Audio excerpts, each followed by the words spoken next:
Nichelle Nichols, who played Lieutenant Uhura in Star Trek, died at 89. Nichelle Nichols, who played Lieutenant Uhura on Star Trek, revealed her discrimination and challenges before her death. Her disclosure has revealed a previously unknown aspect of Star Trek after years of silence. Join us as we reveal Star Trek set events. Hidden Star Trek difficulties. In 1966, Star Trek introduced viewers to a novel science fiction world where people from all backgrounds worked together. As Lieutenant Uhura, Nichelle Nichols was a key member of this diverse crew. Her calmness, skill, and dignity at the communications console in her red suit were well known. Nichols' performance was noteworthy as a spacecraft character, and as a turning point in American television. Nichols played a part that defied stereotypes of black women. Uhura was not a maid or minor. Instead, she was a team asset. This was a historical breakthrough. Nichols was among the first black women on a famous TV drama whose character was not racially or socially defined. Uhura inspired many viewers, especially young black females, to succeed. She showed that people like them could take tremendous measures. In subsequent years, Nichols commented about her set work. She shared her story. Fans have long told of her behind-the-scenes struggles and harassment. Many of these accounts were validated by Nichols, revealing her trials and perseverance. As Uhura, she had personal and representational challenges. It revolutionized many things, not just television. Young girls like Whoopi Goldberg admired her. Goldberg said seeing Uhura made her understand black women belonged in space in the future. Mae Jemison, the first black woman in space, said Nichols inspired her. These were key incidents that showed how one representation might change dreams, prospects, and lives. It was hard for Nichols. Occasionally she felt ignored and excluded. Her lines were routinely trimmed, and she rarely appeared in promotional images. She received limited lines in screenplays while deserving a larger role. It appears some producers wanted her to be a minor character. Let's start from the beginning before diving in. Making Nichelle Nichols a pioneer. Nichelle Nichols was born Grace Dell Nichols in Robbins, Illinois, on December 28, 1932, one of 6 kids. Her father, Samuel Earl Nichols, was a manufacturing worker and the Robbins mayor and chief magistrate. Her mother, Leisha Nichols, was a housewife. Nichols requested a new name from her parents since she disliked hers. Nichelle, meaning triumphant maiden, was suggested. The family moved to a Woodlawn apartment. Nichols graduated from Englewood High in 1951. She began ballet instruction at the Chicago Ballet Academy at 12. In Chicago, Nichols began singing and dancing professionally. She performed with Duke Ellington and Lionel Hampton across the U.S. and Canada. In 1959, she was the lead dancer in Porgy and Bess. She made her acting debut in Oscar Brown's musical Kicks and Company, which failed but drew Hugh Hefner's notice. Her skills delighted Hefner, who recruited her as a singer at his Chicago Playboy Club. Playing Carmen Jones in Chicago and Porgy and Bess in New York helped Nichols advance her career. Her side occupations included modeling. Nichols was on Ebony's January 1967 cover. She appeared in 2 more stories 5 years later. Still touring with Ellington and Hampton's bands, she appeared in West Coast films The Roar of the Grease Paint and For My People. We liked her in James Baldwin's Blues for Mr. Charlie. Nichols guest starred in a racial bias episode on Gene Roddenberry's debut series The Lieutenant, before becoming Lieutenant Uhura in Star Trek. What made Nichols so desperate to leave Star Trek? She couldn't handle what challenges? Life-changing decision for Nichelle Nichols. Nichelle Nichols' Star Trek character, Lieutenant Uhura, had an immediate effect. She was more than a sci-fi character. She showed strength, development, and potential. One of the first black women in non-stereotypical roles on American TV, she stood out proudly on the Starship Enterprise's diverse crew. She looked elegant in her uniform, did her job well, and demonstrated she belonged on the bridge team and in the future. Things weren't always good privately. Nichols later admitted to feeling disappointed and upset. She felt her contribution was sometimes neglected. Her character's importance was reduced by removing lines. She felt undervalued despite her innovative work. She quit the program after a rough patch. Nichols loved stage performance. After finishing the first season of Star Trek, she was offered an opportunity to return to Broadway, something she had always coveted. It could be time to change, she thought. After meeting Gene Roddenberry, the show's creator, she quit. He listened to her and didn't argue. He advised her to think about it over the weekend. He would support her choice on Monday if she still felt the same. That weekend changed Nichols' life. She learned of a fan who wanted to meet her at an NAACP gala. She expected a Star Trek fan. But Dr. Martin Luther King Jr. approached her at the event. He made her feel welcome and admired. Her job was vital for entertainment and representing Black Americans, he said. Nichols listened silently as he recounted how her appearance on the show helped children, families, and fans who wanted a brighter future. For him, her Star Trek part was like a protest or speech. It opened doors and changed viewpoints. Following those statements, Nichols couldn't leave. Monday morning saw her return to Roddenberry's office. Roddenberry got emotional when she told him Dr. King's statements. He always wanted Nichols in a varied cast. He supported her when she spoke up about marginalization and let her shape her character. His support allowed her to grow. As Dr. King inspired her, she found the confidence to stay. Roddenberry envisioned a better world. He saw a world where race, gender, and background wouldn't hinder excellence. Nichols proved this vision possible. Her character wasn't designed to be unique. Her job performance got her there. Her intelligence, competence, and reputation were high. Roddenberry stressed this from the start and gave her a major part in the show. Nichols' Star Trek tenure changed history. Her decision inspired Whoopi Goldberg, who was inspired by Uhura on TV as a child. Goldberg had never seen that portrayal of a Black lady. She joined Star Trek: The Next Generation as Jeanin, a custom character, after this. First Black female astronaut Mae Jemison said Nichols helped her believe in her dream. Nichols persisted in Star Trek when things became rough because she knew it was vital. She stayed, faced hardships, and inspired others. She realized her bridge position was more than a job with Roddenberry and Dr. King's help to shape the future. Nichols faced more problems. Other controversies hurt her career and image. The interracial kiss dispute, a 1968 televised event, transformed how Americans saw love, race, and courage.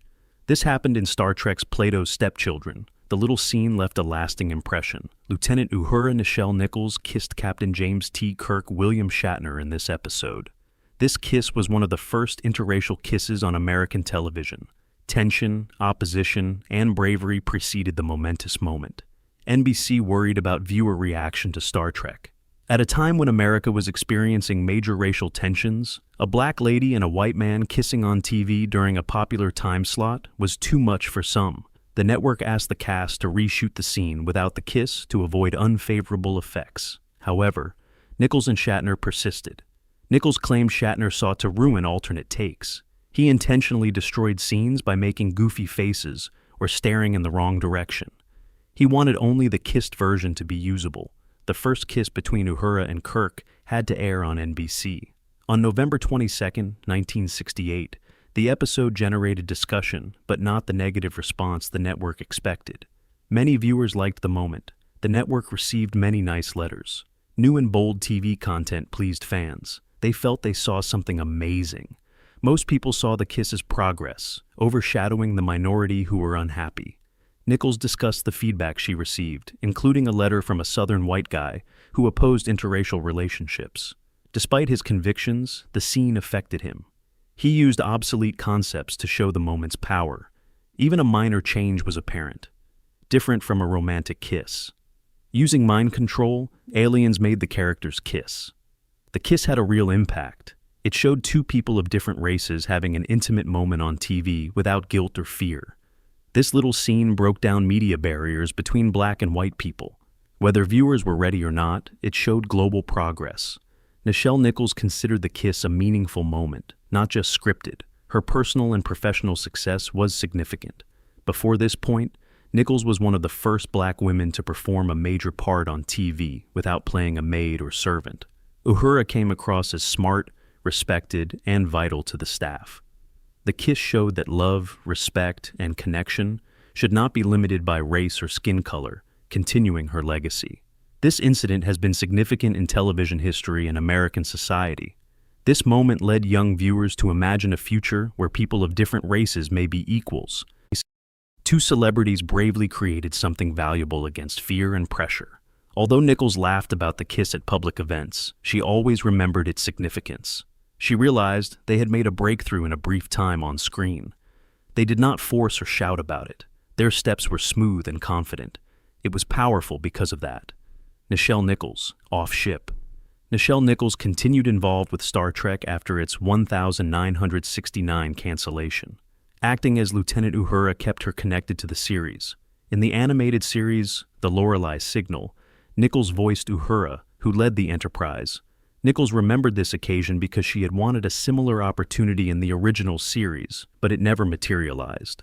Nichols remained in Star Trek beyond the animated series. She played Uhura in 6 films. Her final Star Trek film, Star Trek VI: The Undiscovered Country, reunited her as the iconic communications officer. Nichols' autobiography Beyond Uhura was published in 1994. Star Trek and Memories. She recounted her career and exhibition experiences. She said Gene Roddenberry wouldn't allow her leave her contract for a role on Mannix during Star Trek's final season. She worked in many entertainment industries between the original program and its succeeding editions, despite missing out on that opportunity. Nichols played smaller roles in some movies then. She played a secretary in Dr. You've Got to Be Kidding in 1967. She then portrayed a harsh madam opposite Isaac Hayes in Truck Turner in 1974. This was her only blaxploitation film, but it showed her versatility and willingness to play different characters. Over time, her voice acting skills led her to work on animation projects. Her character in Futurama was part of the humorous Vice Presidential Action Rangers. In another episode, she voiced her character's skull in a jar, adding to the show's parody of historical people. In Gargoyles, she voiced Diane Maza, Eliza Maza's mother.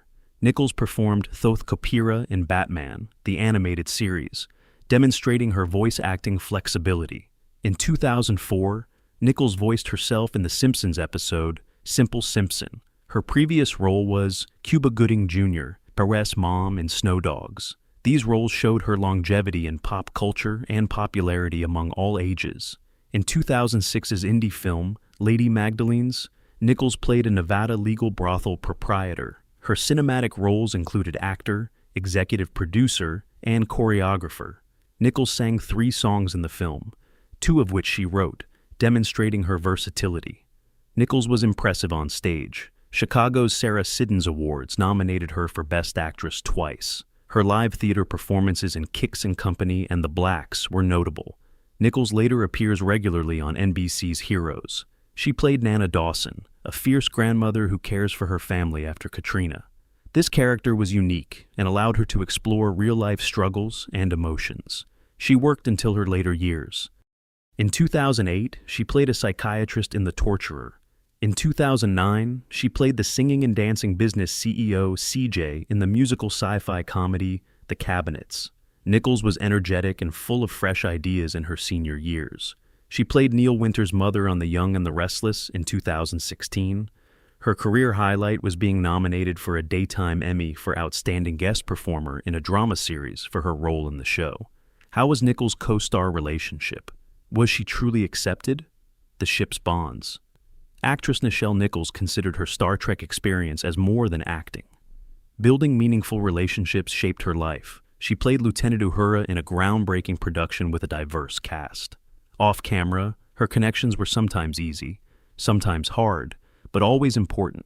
Nichols had a complicated relationship with Captain James T. Kirk actor William Shatner. They worked well together and had memorable scenes like the interracial kiss, but their off-screen relationship was difficult. Sometimes there were conflicts and misunderstandings, but they improved. Nichols claimed they reconciled and valued each other. Both actors eventually appreciated each other's contributions to the show and TV history. In contrast, Nichols got along with the Spock actor Leonard Nimoy. They were tight and bonded. Nimoy was kind and made Nichols feel like part of the team. He always respected and equalized her. His support was crucial for Nichols, who faced many challenges as one of the few black women in significant TV roles. She felt comfortable and acknowledged around him, which enhanced her professional confidence. Sulu actor George Takei made Nichols' time on set enjoyable. He was nice, respectful, and made the cast laugh. After working on different projects, their friendship remained strong. Nichols trusted and admired Dr. McCoy actor DeForest Kelley. He treated everyone fairly and gently, which she admired. The show's bustling stage may be emotional, but Kelley was always cool. He was always courteous and good-natured throughout the series. These ties affected Nichols' Star Trek career. Though she didn't get along with everyone, she made genuine friends with several actors. Some ties evolved slowly, while others comforted and encouraged immediately. But what else did Nichols say about Star Trek? Star Trek star Nichols has a career beyond the screen. At the conclusion of her life, she reflected on her successes, problems, and effects. Her words comforted, her smile showed perseverance, and her presence reminded us to break boundaries gently. She often expressed her gratitude for Star Trek. Despite initial misgivings and challenges, she has no regrets about her time on the show. She knew her portrayal of Lieutenant Uhura affected society and television. She believed her contribution was vital and was happy to have helped inspire hope and change. For Nichols, Uhura was just the beginning. After the show finished, she focused on space exploration. Her passion for stars went beyond performing. She wanted everyone to shape the future. She worked with NASA to diversify space. She encouraged unrealistic ambitions via leadership and advocacy. The program succeeded beyond expectations. Nichols helped NASA incorporate bright people like Dr. Sally Ride and Colonel Guion Bluford. Judith Resnick, Ronald McNair, Charles Bolden, Frederick Gregory, and Lori Garver also advanced space exploration. One of Nichols' biggest accomplishments was helping them on their adventures. Though she inspired others, Nichols continued to participate in space activities. Board member, program supporter, and science and exploration advocate. She took a rare NASA journey to examine Mars and Saturn from above Earth in 2015. Her acting and personal life were linked to the stars, as shown by this event. She was warm and public in her senior years. She always welcomed her followers with joy and friendliness. Every word she spoke was hopeful. She encouraged people to keep going, welcome everyone, and believe in themselves. Her message was direct and powerful. Keep dreaming and pushing. In several Star Trek episodes, Nichols sang, exhibiting her amazing voice and musicianship. She released 2 albums, one of classic songs, and the other a current space and science CD. These CDs showed her versatility beyond acting. In her final comments, Nichols discussed unity and progress. She acknowledged her challenging journey, but focused on the positives. It was hard, but the rewards were real. As she improved, she helped others. Her influence changed perspectives, opened minds, and shaped the future. The documentary Lady in Motion brilliantly recounts a lady who revolutionized space exploration, personal life, and perspectives. Nichols wrote in her memoirs that she dated Star Trek founder Gene Roddenberry in the 1990s. They dated for years, but broke up before the show. Nichols married Roddenberry after discovering he was seeing Majul Hudik, then Majul Barrett. After learning this, Nichols ended the connection. On Star Trek, Majul Barrett played Nurse Christine Chappell. Later, when Gene Roddenberry was sick, Nichols wanted to commemorate him. She helped write Gene, which she sang during his memorial ceremony. It was a touching way to say goodbye to a lifelong influence. Nichols revealed her 1959 brief but passionate romance with Sammy Davis Jr. Despite its short duration, she described it as a fascinating, intense, and memorable relationship. She married twice. Her 1951 marriage to dancer Foster Johnson was her first. Son Kyle Johnson was born that year. They divorced in 1951 after a short marriage. She married Duke Mondi in 1968 and divorced in 1972 after 4 years together. Sad incidents occurred in her personal life. During the 1997 Heaven's Gate cult mass murder, her brother Thomas died. The cult timed the death to Comet Hale-Bopp. Thomas mentioned being related to Nichelle in their writings after 20 years in the cult. Nichelle's enjoyed wonderful and thrilling times despite her ups and downs. She visited the White House on February 29, 2012, to meet President Barack Obama. She then said that the president expressed a childhood crush on her. He admitted it when she asked. He also said he loved Star Trek, which made the experience more special for her. How did Nichelle's die? She faced what challenges in her later years? Health and death. Nichelle Nichols had a mild stroke at home in Los Angeles in June 2015. She was transferred to a local hospital immediately.